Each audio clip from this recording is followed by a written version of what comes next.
નમસ્કાર વિદ્યાર્થી મિત્રો, આજે કોમ્પ્યુટર વિષય ધોરણ 9. હવે ધોરણ 9 કોમ્પ્યુટર વિષયની અંદર આપણે ચેપ્ટર પ્રેક્ટિકલ સમજી ગયા છીએ 12 સુધી, 1 થી 4 પ્રથમ સત્રના છે અને ત્યાર પછી 5, 6, 7, 8 એ દ્વિતીય સત્ર છે.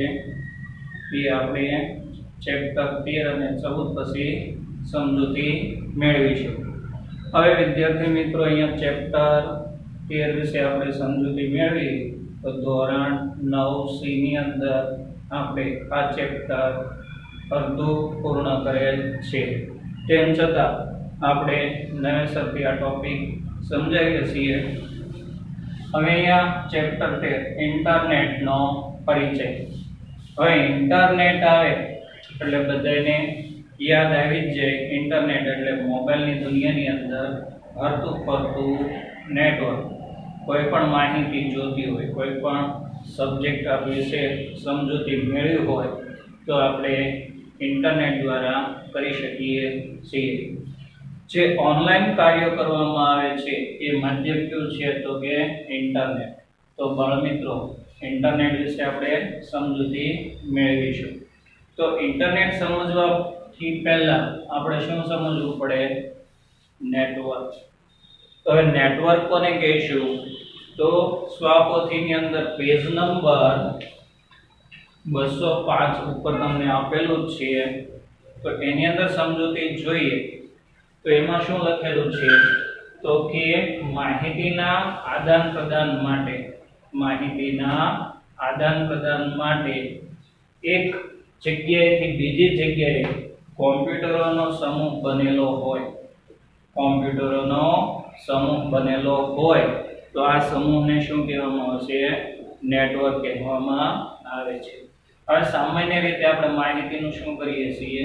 આદાન પ્રદાન એક કોમ્પ્યુટરમાંથી બીજા કોમ્પ્યુટરમાં મોકલીએ છીએ અને બીજા કોમ્પ્યુટરમાંથી આપણા કોમ્પ્યુટર. જેમ કે આપણે WhatsApp એપ વાપરીએ છીએ તો WhatsApp એપની અંદર આપણે જોઈએ તો મેસેજ આપણા મિત્રોને મોકલીએ છીએ અને મિત્રો આપણા WhatsAppની અંદર મેસેજ મોકલે છે. પણ અહીંયા સાધન કયું છે? કોમ્પ્યુટર. તો કોમ્પ્યુટરનું જે આંતરિક જોડાણ છે અને માહિતીના આદાન પ્રદાન માટે કોમ્પ્યુટરોના સમૂહ બને છે જોડાણના, તેને શું કહેવામાં આવશે? નેટવર્ક કહેવામાં આવે છે. તો ત્યાર પછી હવે નેટવર્ક જોઈએ તો નેટવર્કના એના કાર્યક્ષેત્રો એટલે એના પ્રકારો, ઘટકો આપણે કહી શકીએ. તો હવે મૂળભૂત ઘટકો જોઈએ તો કેટલા છે? 3. હવે ચોથા ઘટકની અંદર અન્ય પ્રકારો આપવામાં આવેલા છે. તો સૌથી પહેલા તમારી સમક્ષ આવે છે કયો નેટવર્ક આવે છે? તે લોકલ એરિયા નેટવર્ક, જેનું નામ શું છે? LAN. LAN નું પૂરું નામ શું? Local area network. Local area network વિશે આપણે સમજૂતી મેળવીએ તો તેની અંદર આપણે જોઈશું. તો તેની અંદર માહિતી આપણે જોઈશું. તો લોકલ એરિયા નેટવર્ક કોને કહેવાય? તો કે જે કોમ્પ્યુટરોનો સમૂહ છે, કોમ્પ્યુટરનું આંતરિક જોડાણ છે એ કેવું છે? કોમ્પ્યુટરની નજદીક, એક બીજાથી કોમ્પ્યુટરમાં આવેલા પાસેના, અથવા એક રૂમ પૂરતા અથવા નાનું ઘર પૂરતા, જેને આપણે કહીએ છીએ, તેની અંદર જે કેબલ દ્વારા નજીક કોમ્પ્યુટરોનું જોડાણ છે તેને શું કહેવામાં આવે છે? Local area network. હવે લોકલ એરિયા નેટવર્ક વિશેનું આપણે એક્ઝામ્પલ જોવું હોય તો આપણી શાળા, સ્કૂલની અંદર કોમ્પ્યુટર લેબ, જે કોમ્પ્યુટર લેબ આવેલી છે તેની અંદર આપણે જોઈએ તો એક પીસી સાથે 35 થી 36 કોમ્પ્યુટર જોડવામાં આવેલા હોય છે અને અંતર કેવું છે? એકદમ નજદીક, પાસે કોમ્પ્યુટર આવેલા હોય છે. તો આવા નેટવર્કને કેવું નેટવર્ક કહેવામાં આવે છે? લોકલ એરિયા નેટવર્ક તરીકે ઓળખવામાં આવે છે. ત્યાર પછી લોકલ એરિયા નેટવર્કના જોઈએ તો ક્યાં ક્યાં તમને જોવા મળશે? તો કાર્યાલયના મકાન, શાળા, પ્રયોગશાળા, ત્યાર પછી જો તો ઘર અથવા અન્ય આપણે સ્કૂલો હોય ત્યાં તમને લોકલ એરિયા નેટવર્ક તરીકે જોવા મળે છે. હવે બીજો પ્રકાર આવે છે મિત્રો, કયો આવે છે? મેટ્રોપોલિટન એરિયા નેટવર્ક, જેનું નામ શું છે? મેન. ટૂંકું નામ શું છે? મેન. તો મેટ્રોપોલિટન એરિયા નેટવર્ક, આ મેટ્રો નામ આવે એટલે આપણને યાદ આવી જશે મોટું શહેર, સિટી. કોઈ પણ મોટું સિટી હોય એને શું કહેવામાં આવે છે? મેટ્રો. તો એ કોઈ સિટી પૂરતા શું કહેવામાં આવે છે? અહીંયા કોઈ સિટી પૂરતા અથવા લોકલ એરિયા નેટવર્ક થી થોડુંક વધારે મોટું વિસ્તાર દ્વારા જોડવામાં આવેલા નેટવર્કને મેટ્રોપોલિટન એરિયા કહેવામાં આવે છે. મેટ્રો એટલે સિટી લઈ લે, સિટી જેમ કે અમદાવાદ છે, સુરત છે, મુંબઈ છે, રાજકોટ છે, આ મોટા મોટા સિટીઓ છે. એ સિટીઓ દ્વારા મોટા સિટીની અંદર જે કોમ્પ્યુટરોનું જોડાણ છે એ જોડાણને આપણે કેવું નેટવર્ક કહીશું? મેટ્રો એરિયા નેટવર્ક તરીકે કહેવામાં આવે છે. મેટ્રોપોલિટન એરિયા નેટવર્ક તરીકે કહેવામાં આવે છે. હવે એક્ઝામ્પલ આપણે લઈએ તો આપણું સિટી, જેમ કે સુરત મ્યુનિસિપલ કોર્પોરેશન. તો હવે તેની અંદર સંસ્થાઓ, મ્યુનિસિપાલિટીની સંસ્થાઓ જુદી જુદી પાડેલી છે. ઉત્તર ઝોન, પછી north zone, East zone, west zone. તો એ દ્વારા સંસ્થાઓ આવેલી છે. તો એ સંસ્થાઓને કોમ્પ્યુટરનું જોડાણ ક્યાં દ્વારા થાય છે? Metropolitan area network. કર્મચારીને ત્યાં સુધી જવું પડતું નથી. શા માટે? તો કે મેટ્રોપોલિટન એરિયા નેટવર્ક છે એટલે પરસ્પર એકબીજા કાર્યક્ષેત્ર જેની ઓફિસો આપેલી છે ત્યાં તેની માહિતીનું આદાન પ્રદાન કરી શકે છે. હવે બીજું આપણે લઈએ તો સુરત પોલીસ સિટી. હવે સુરત પોલીસ સિટીની અંદર જુઓ તો એમાં પણ આંતરિક જે સિટી છે, સિટી પૂરતું તેનું જોડાણ કરવામાં આવે છે, કોમ્પ્યુટરનું જોડાણ કરવામાં આવે છે. તો એ આવા નેટવર્કને કેવું નેટવર્ક કહેવામાં આવશે? તો સામાન્ય રીતે મેટ્રોપોલિટન એરિયા નેટવર્ક કહેવામાં આવે છે. અને સિટી પૂરતા કોમ્પ્યુટરોનું જોડાણ હોય છે એ એરિયાને હંમેશા મેટ્રોપોલિટન એરિયા નેટવર્ક કહેવામાં આવશે. ત્યાર પછી ત્રીજું છે વિદ્યાર્થી મિત્રો, ત્રીજું નામ શું છે? તો wide area network. Wide area network જેને શું કહેવામાં આવશે? WAN. હવે બધાય વિદ્યાર્થી મિત્રો તમને ખ્યાલ જ હશે વાઇડ એરિયા નેટવર્ક એટલે એનો કોઈ વિસ્તાર નક્કી હોતો નથી. વાઇડ એરિયા એટલે વિશાળ વિસ્તાર કહેવામાં આવે છે. હવે સામાન્ય રીતે દુનિયાભરના જે કોમ્પ્યુટરો છે, કોમ્પ્યુટરોનું આંતરિક જોડાણ થાય છે, અંદરોઅંદરનું જે જોડાણ થાય છે એવા નેટવર્કને વાઇડ એરિયા નેટવર્ક કહેવામાં આવે છે. હવે વાઇડ એરિયા નેટવર્કની અંદર જુઓ તો એનો ફેલાવો વિસ્તાર ખૂબ અતિશય હોય છે એટલે કે દુનિયાભરના કોમ્પ્યુટરો તમે લઈ શકો છો અને પરસ્પર જોડાણ હોય એને વાઇડ એરિયા નેટવર્ક કહેવામાં આવશે. અહીંયા પણ શું આકૃતિની અંદર તમને આપવામાં આવ્યું છે પૃથ્વી પરના વિસ્તૃત જે એરિયા છે તેને WAN એરિયા નેટવર્ક કહેવામાં આવશે અને જેને આપણે ઇન્ટરનેટ પણ તરીકે ઓળખી શકીએ છીએ.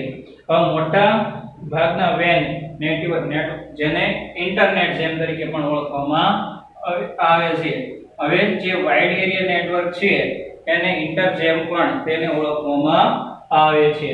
અને સામાન્ય રીતે વાઇડ એરિયા નેટવર્કમાં કોઈ સંસ્થા કે માલિકી હક ધરાવી શકતા નથી. શા માટે? તો કે સામૂહિક અને વિભક્ત માલિકી અને વહીવટ માળખું હોય છે. અમુક જગ્યાએ સામૂહિક હોય છે તો અમુક જગ્યાએ વિભક્ત એટલે કે પોતપોતાની કંપની પૂરતું હોય છે. એટલા માટે આ માલિકી હક ધરાવી શકતું નથી.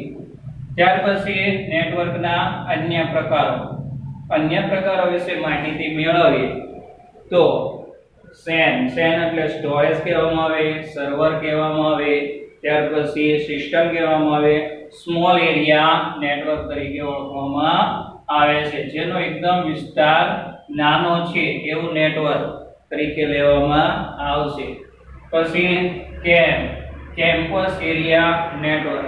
કેમ્પસ એટલે આપણે જોઈએ તો સુરત યુનિવર્સિટી લઈ લ્યો તો જે એક કેમ્પસ સુરત આપણે શૈક્ષણિક નર્મદા યુનિવર્સિટી લઈએ તો એની અંદર જે કોલેજો આવેલી છે એ કોલેજો વચ્ચેનું જોડાણ છે કોમ્પ્યુટર દ્વારા, તેને કેમ્પસ એરિયા નેટવર્ક કહેવામાં આવશે.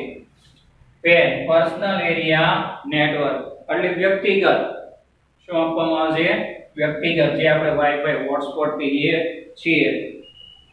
અને ત્યાર પછી ચોથું આવે છે DAN disk area network. Disk એટલે સામાન્ય રીતે થાળી સ્વરૂપ જેને આપણે કહીએ છીએ, પણ થાળી સ્વરૂપ શું, એટલો વિસ્તાર, શું કહેવામાં આવશે, એ વિસ્તાર જેને આપણે રાઉટર દ્વારા કહીએ છીએ, રાઉટર દ્વારા જે વિસ્તાર બને છે એ નેટવર્ક. હવે ત્યાર પછી નેટવર્ક વિશે આપણે સમજૂતી મેળવી વિદ્યાર્થી મિત્રો. તો ઇન્ટરનેટ, અહીંયા પરિભાષા આવી ઇન્ટરનેટ. તો ઇન્ટરનેટ કોને કહેશું, નેટવર્ક સમજૂતી મેળવી તો ઇન્ટરનેટ કોને કહેશું. તો હવે સામાન્ય રીતે ઇન્ટરનેટ એટલે કે નેટવર્કનું નેટવર્ક જે બને છે એને શું કહેવામાં આવે છે, ઇન્ટરનેટ કહેવામાં આવે છે. હવે અહીંયા પણ તમને આપવામાં આવેલું છે કે ઇન્ટરનેટ એ જુદા જુદા કોમ્પ્યુટર નેટવર્કનું જોડતું એક પ્રકારનું નેટવર્ક છે, જે નેટવર્કનું નેટવર્ક જોડે છે અને એ જે ગ્રુપ બને છે એને શું કહેવામાં આવે છે, નેટવર્ક કહેવામાં આવે છે. ત્યાર પછી ઇન્ટરનેટને સુપર નેટવર્ક અથવા મીડિયા નેટવર્ક પણ તરીકે ઓળખવામાં આવશે. સુપર નેટવર્ક તરીકે પણ ઓળખવામાં આવે છે અને ત્યાર પછી કયા નામે ઓળખવામાં આવે છે, મીડિયા નેટવર્ક તરીકે પણ ઓળખવામાં આવે છે. હવે વિદ્યાર્થી મિત્રો આપણે બીજી સમજૂતી આપણે મેળવીએ તો હવે ઇન્ટરનેટ શબ્દ કયા શબ્દ ઉપરથી લેવામાં આવ્યો છે. તો સામાન્ય રીતે ઇન્ટરકનેક્શન, કયો શબ્દ છે પહેલો, ઇન્ટરકનેક્શન.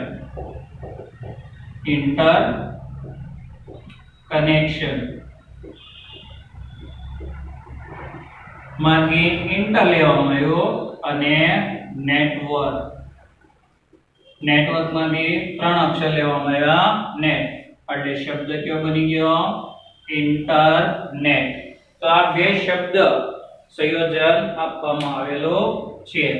તો આ બે શબ્દ સંયોજનથી આપણે શું કહીએ છીએ, ઇન્ટરનેટ તરીકે ઓળખીએ છીએ. પરીક્ષામાં પૂછાઈ શકે કે ભાઈ ઇન્ટરનેટ કયા બે શબ્દના સંયોજનથી બનાવવામાં આવ્યું છે. તો પહેલું ઇન્ટરકનેક્શન અને બીજું છે નેટવર્ક. ઇન્ટરકનેક્શન માંથી 5 અક્ષર, નેટવર્ક માંથી 3 અક્ષર, એટલે શબ્દ કયો બન્યો, ઇન્ટરનેટ. હવે ઇન્ટરનેટ વિશે આપણે સમજૂતી વિદ્યાર્થી મિત્રો મેળવી તો ઇન્ટરનેટ ઇતિહાસ. હવે ઇન્ટરનેટની શોધ કોને કરી, ઇતિહાસની અંદર ઇન્ટરનેટની શોધ કોને કરી છે તે વિશે માહિતી મેળવી તો 1960 ક્યાં 1960 ના અંત ભાગમાં જ્યારે સંસ્થા આવેલી છે definition adventures research project agency આપેલી છે, એ એજન્સીએ કોમ્પ્યુટર નેટવર્ક પ્રકારમાંથી એક યોજના ઘડવાનું શરૂ કર્યું. કોમ્પ્યુટરમાંથી શું બનાવવાનું શરૂ કર્યું, તો નેટવર્ક, કોમ્પ્યુટરનું નેટવર્ક બનાવવા માટેનો એક પ્રોજેક્ટ તૈયાર કર્યો અને એ તૈયારીમાંથી શું બનાવવામાં આવ્યું, ઇન્ટરનેટની શોધ શરૂઆત કરી.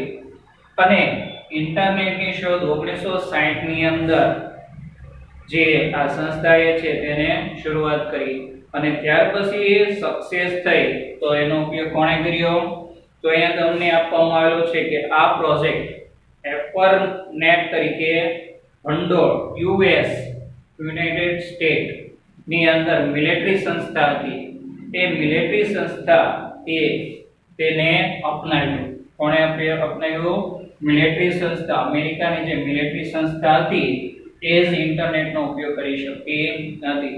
અને ખાસ મિત્રો તમને યાદ હશે કે જાપાનની અંદર પરમાણુ અખતરા કરવામાં આવ્યા અમેરિકા દ્વારા, તો જાપાન વાળા અમેરિકા ઉપર આવા ખતરા ન કરે એ જાસૂસ માટે આ એપરનેટ જે છે એ મિલિટરી સંસ્થાએ અપનાવવામાં આવ્યું. અને એપરનેટ જો તો મિલિટરી સંસ્થાનું નામ પણ ઓળખવામાં આવે છે. તો એના ઉપરથી એપરનેટ તરીકે આ નેટવર્કનું નામ લઈ શકાય. ત્યાર પછી એપરનેટનો ઉદ્દેશ શું હતો? જેમ મેં વાત કરી તો કે સંરક્ષણ અને સંવર્ધન માટે, સંરક્ષણ અને સંવર્ધન અને સંચારણ માટે વ્યવસ્થા માટે ઇન્ટરનેટનો ઉપયોગ મિલિટરી સંસ્થાએ ઉપયોગ લેવામાં આવ્યો. અને ખાસ કરીને ઈમેલ સૌપ્રથમ ઉપયોગ કરવામાં આવ્યો હતો. મિલિટરી સંસ્થા શેનો ઉપયોગ કરતી? ઈમેલનો ઉપયોગ કરતી. ઈમેલ દ્વારા માહિતી એક કોમ્પ્યુટરમાંથી બીજા કોમ્પ્યુટરની અંદર માહિતી પહોંચાડતી. ત્યાર પછી 1980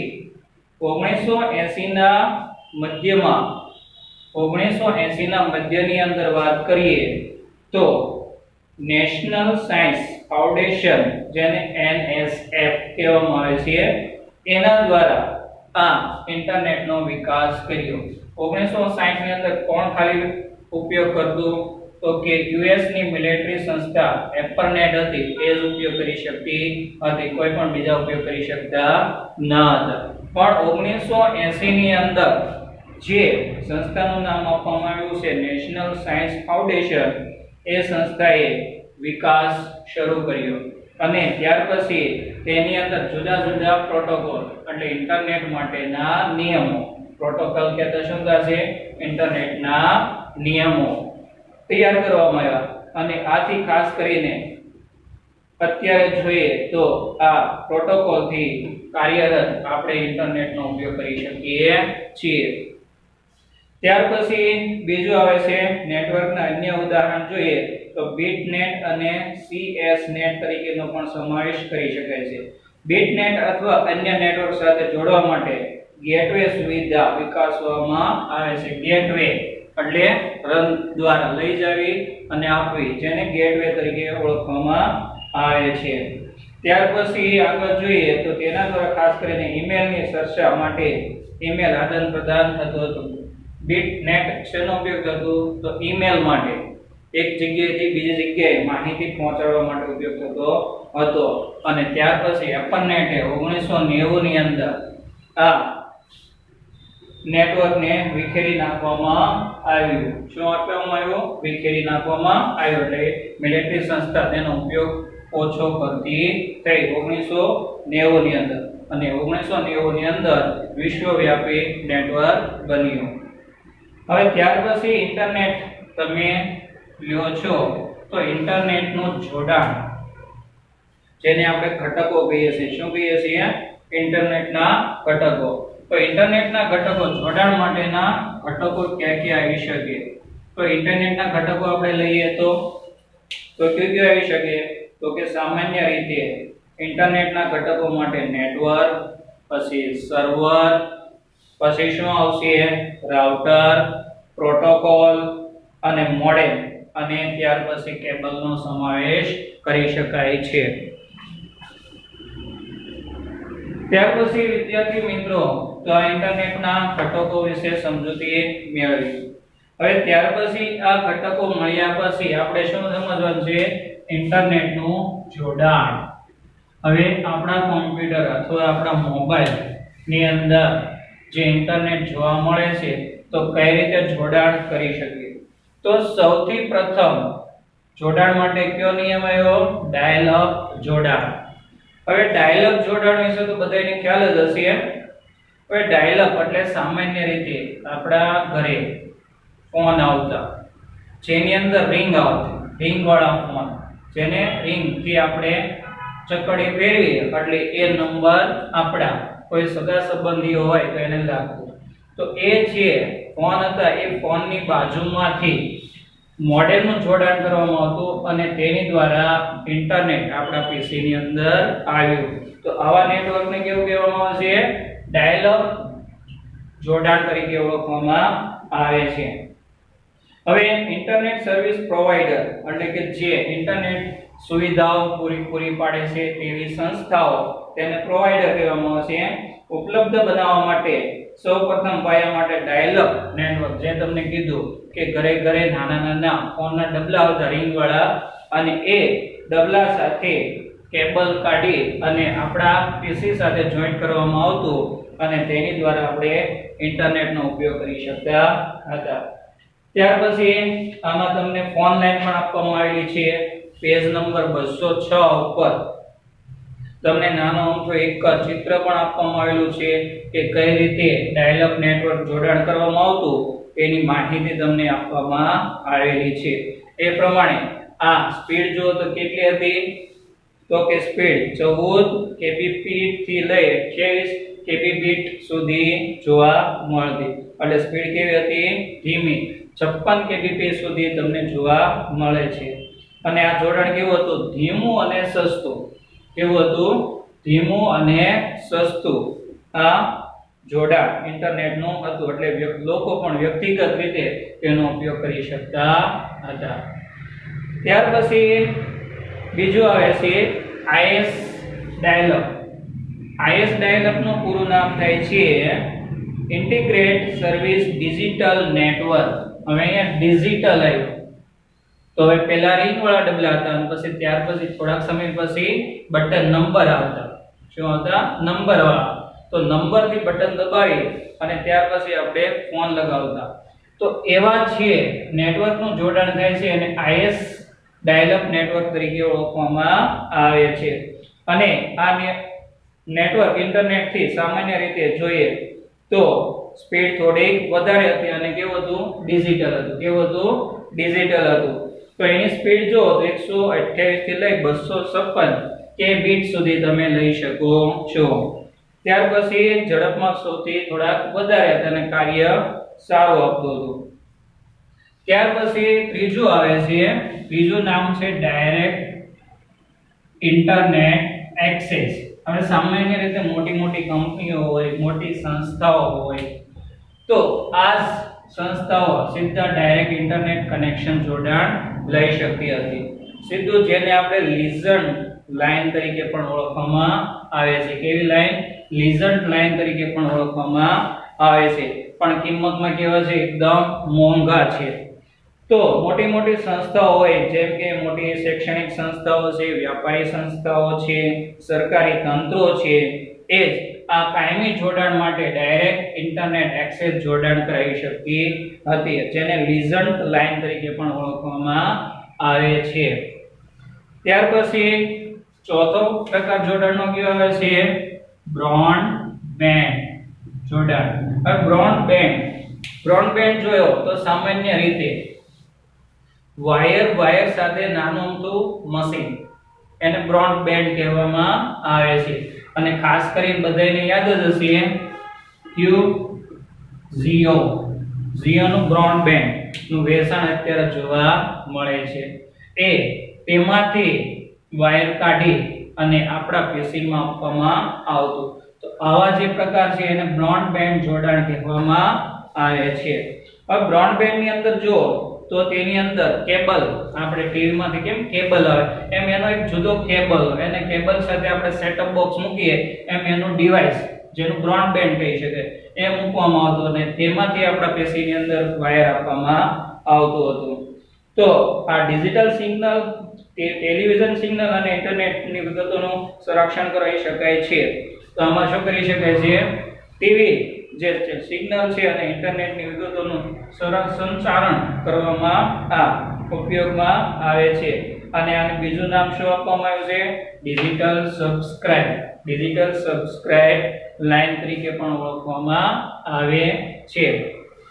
ત્યાર પછી વિદ્યાર્થી મિત્રો, તો આ નેટનો ઉપયોગ જોઈએ તો જોડાણ એક સમય એક જ લાઈન ઉપરથી અન્ય જોડાણ તમે લઈ શકો છો.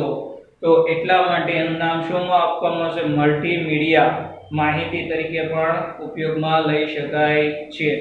અને સામાન્ય બ્રોડબેન્ડ જોડાણ સ્થાનિક કેબલ દ્વારા.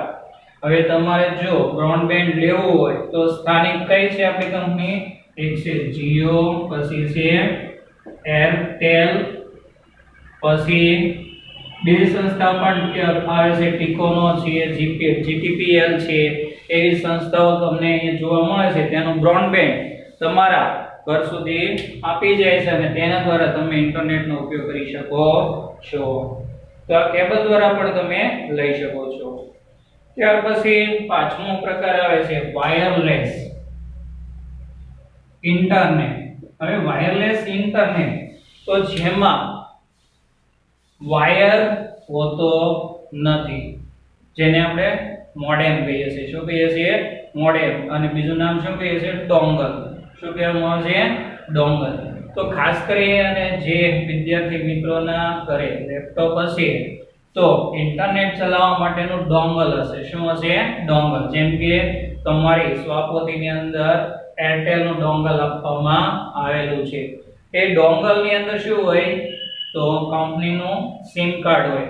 જે આપણા ફોનની અંદર સિમ કાર્ડ ઉપયોગ થાય છે એવું જ ડોંગલની અંદર એરટેલ હોય, જીઓ હોય છે, પછી ટાટા સ્કાયનું હોય છે, અથવા ટાટાનું ડોકોમોનું હોય છે, ત્યાર પછી બીજા કંપના બીએસએનએલ પણ હોય છે. તો એની અંદર સિમ કાર્ડ લગાવી અને ડોંગલ આપણા લેપટોપ અથવા પીસી માં મૂકીએ એટલે ડાયરેક્ટ સીધું શું થઈ જાય છે? આપણા પીસી સાથે ઇન્ટરનેટ જોડાણ થાય છે. અને ત્યાર પછી અહીંયા જો તો વિદ્યાર્થી મિત્રો તમને ડોંગલ કઈ રીતે કામ આવે છે? તો રેડિયો આવૃત્તિ. રેડિયો આવૃત્તિ એટલે કે જે ટાવરમાંથી સિગ્નલો આવે છે એ સિગ્નલો કેચઅપ કરી અને કન્વર્ટ શેમાં કરે છે? ઇન્ટરનેટની અંદર. ઇન્ટરનેટમાંથી કનેક્શન જોડાણ આપણા પીસી સાથે આવે છે. તો આ રીતે આપણા કોમ્પ્યુટર સુધી પણ વાયરલેસ ઇન્ટરનેટનું જોડાણ કરી શકો છો. ત્યાર પછી આ ઉપયોગકર્તા માટે વિસ્તારમાં હોય ત્યારે કોઈ પણ સ્થાનિક વાયરલેસ ઇન્ટરનેટનો ઉપયોગ કરી શકીએ છીએ. પણ સામાન્ય રીતે વાયરલેસ ઇન્ટરનેટનો ઉપયોગ કરવો હોય તો શું હોવું જોઈએ? ટાવર સિગ્નલ આવતા હોવા જોઈએ, રેડિયો આવૃત્તિ આવતી હોવી જોઈએ. તો તેના દ્વારા તેના વિસ્તારમાં જ્યારે તમે આવો છો એટલે તમારા કોમ્પ્યુટરની અંદર ઇન્ટરનેટ શરૂ થાય છે. મોબાઈલ નેટવર્ક જોડાણથી અત્યંત કોમ્પ્યુટર અને લેપટોપ. હવે જો તો મોબાઈલ આવતા, કયો આવતા સાધન? મોબાઈલ આવતા શેનો વિકાસ થયો? તો ઇન્ટરનેટનો જોડાણ અંગત રીતે. કેવા રીતે? અંગત રીતે લેપટોપ અથવા કોમ્પ્યુટર પીસી ની અંદર 3G USB આવતી. શું આવતી? 3G USB તમને દોરવામાં આપેલી છે. એ ડેટા કાર્ડનો ઉપયોગ કરી અને તમારા કોમ્પ્યુટર સુધી પહોંચાડવામાં આવે છે. હવે એમની સ્પીડ જુઓ તો 7 Mbps. કેટલી સ્પીડ આપી છે? 7 Mbps સુધી તમને સ્પીડ આપવામાં આવેલી છે. હવે ત્યાર પછી એમના પ્લાનિંગ છે. પ્લાન કઈ રીતના છે? મંથલી એના પ્રાઇસ ની દોરવામાં આવેલું છે. અને ત્યાર પછી રોમિંગ. એક રાજ્યમાંથી બીજા રાજ્યમાં જાઓ એટલે શું લાગે છે? રોમિંગ લાગે છે.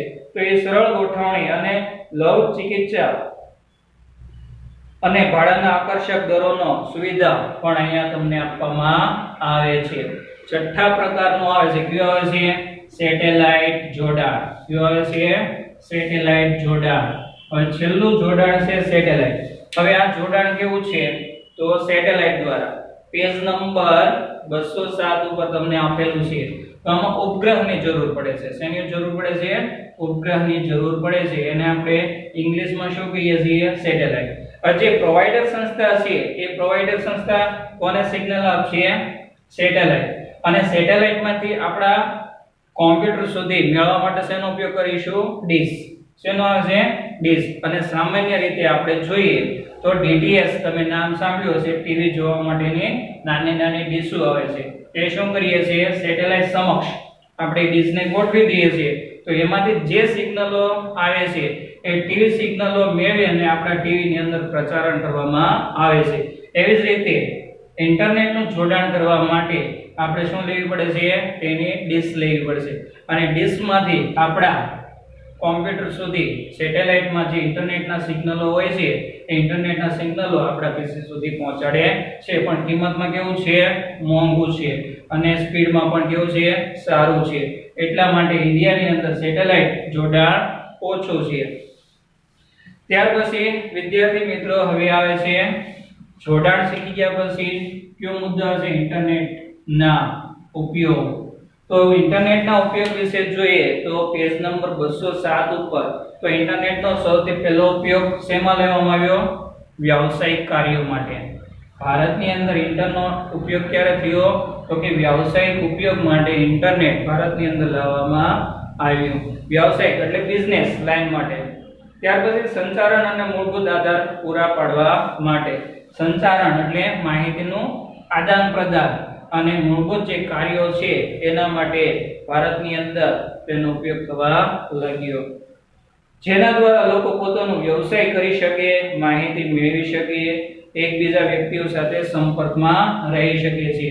અને ખાસ કરીને અત્યારે વિડિયો કોલ થઈ ગયો, દૂર હોવા છતાં પણ આપણા સંબંધીઓ સાથે વાતો કરી શકીએ છીએ, માહિતી મેળવી શકીએ છીએ, ઓનલાઈન ખરીદી કરી શકીએ છીએ।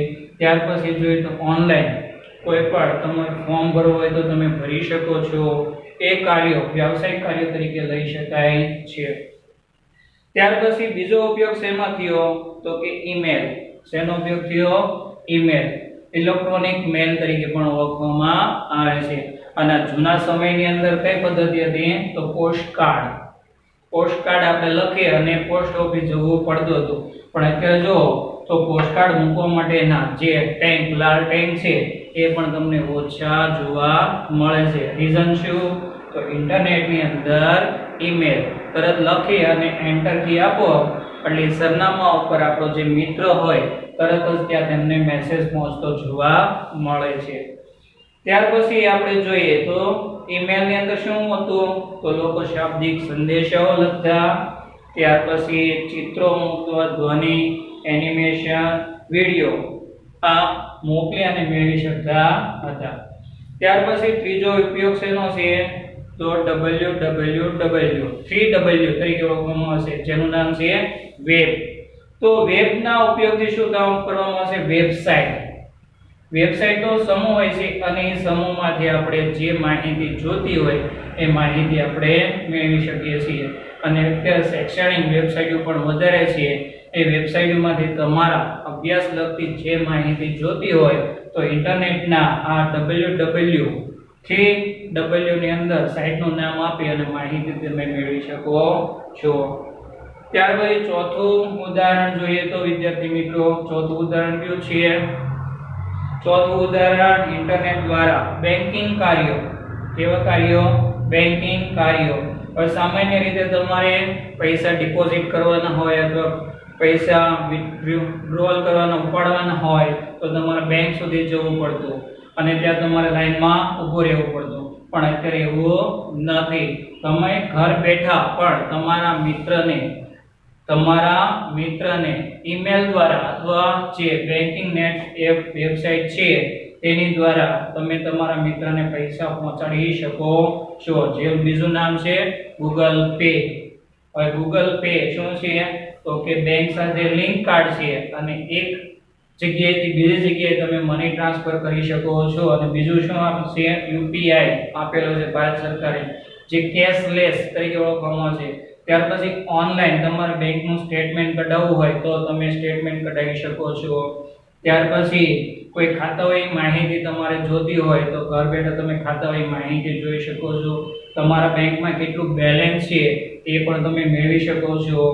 તે માહિતીઓ તમે ઇન્ટરનેટ દ્વારા ઘર બેઠા કરી શકો છો। તો આ ઇન્ટરનેટના ઉપયોગો થયા। હવે ત્યાર પછી નવું નામ છે વર્લ્ડ વાઇડ વેબ। હવે વર્લ્ડ વાઇડ વેબ હવે જોઈએ તો સામાન્ય રીતે ઇન્ટરનેટ માધ્યમ દ્વારા અદ્યતન માહિતી મેળવવા માટે આપનાર પદ્ધતિ વર્લ્ડ વાઇડ વેબ તરીકે ઓળખવામાં આવે છે। તો એ કઈ રીતે? તો કે ઇન્ટરનેટનું માધ્યમ છે એ માધ્યમ દ્વારા હવે તમારે જે માહિતી મેળવવાની છે એ આપનાર વ્યક્તિની પદ્ધતિ છે એ પદ્ધતિને શું કહેવામાં આવે છે? વર્લ્ડ વાઇડ વેબ તરીકે ઓળખવામાં આવે છે। તો આની શોધ કોણે કરી? બીજું નામ કયા નામે ઓળખી શકાય વર્લ્ડ વાઇડ વેબને? તો 3W તરીકે અને વેબ તરીકે પણ ઓળખવામાં આવે છે।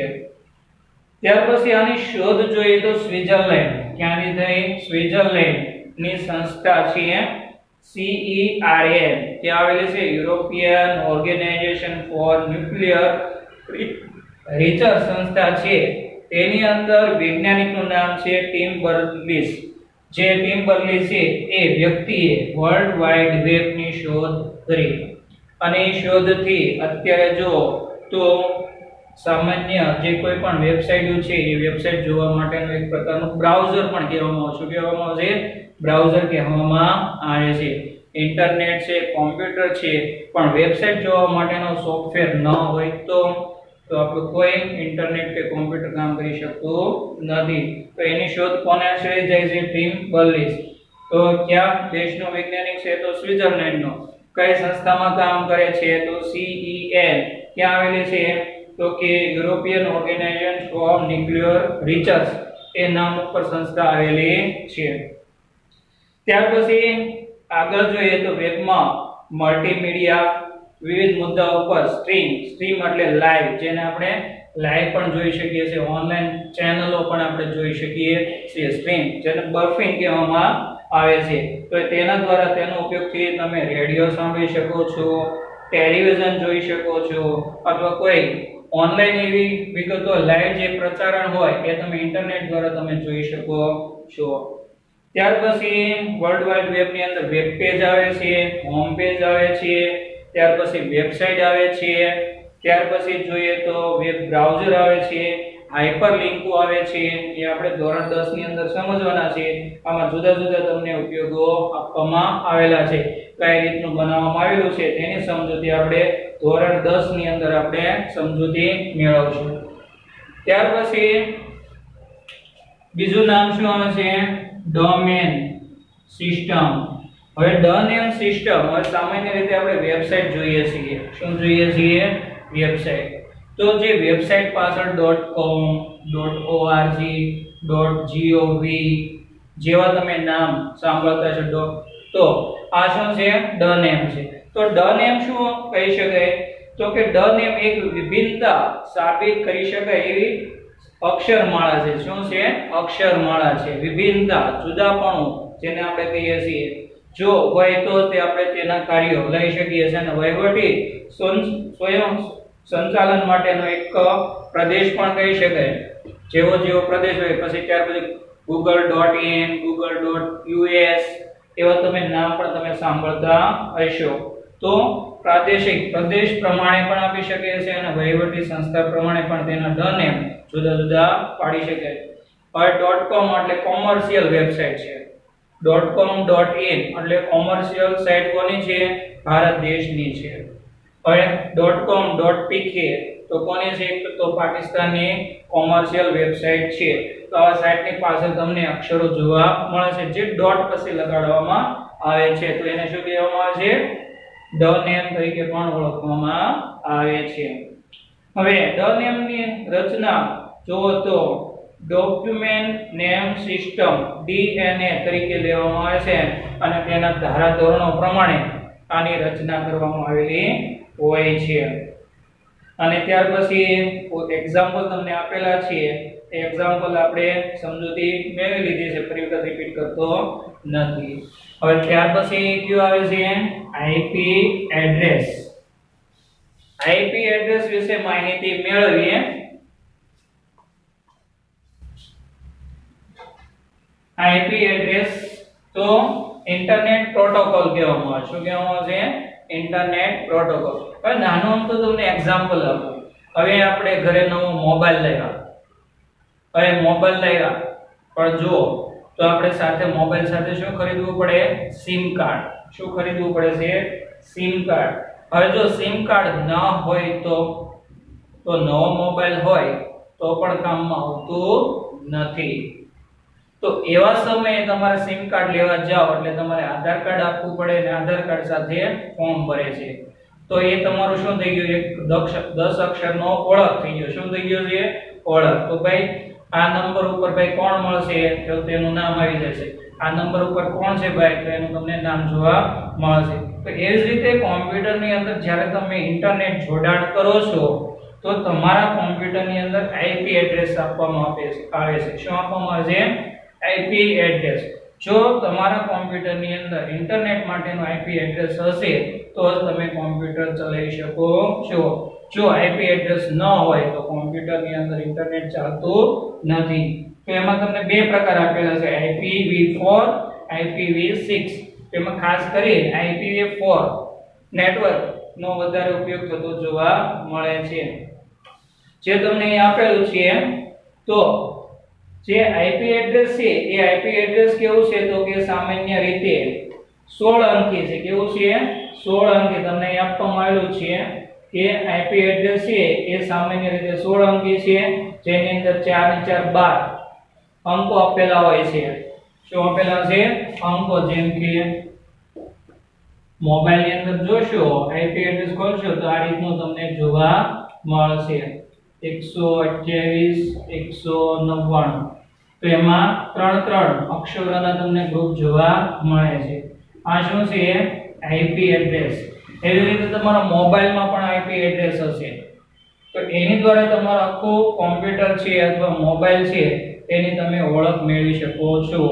તો જો આઈપી એડ્રેસ હશે તો જ તે તમારું કોમ્પ્યુટરની અંદર ઇન્ટરનેટ ચાલી શકે છે. જો આ આઈપી એડ્રેસ ન હોય તો ઇન્ટરનેટ ચાલી શકતું નથી.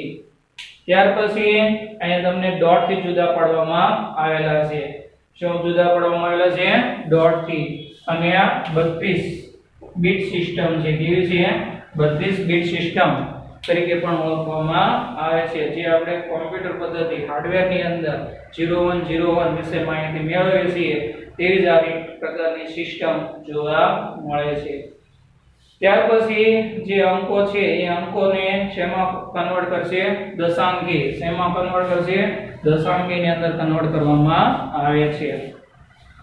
ત્યાર પછી IPv6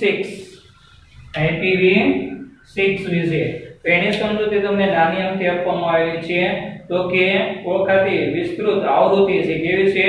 આવૃત્તિ. એ કેટલાક કોમ્પ્યુટરો દ્વારા શરૂ કરવામાં આવેલી છે. અમુક કેટલાક કોમ્પ્યુટર દ્વારા શરૂ કરવામાં આવેલી જોવા મળે છે. અને છેલ્લો પોઈન્ટ આપણો છે વિદ્યાર્થી મિત્રો, વેબ બ્રાઉઝર.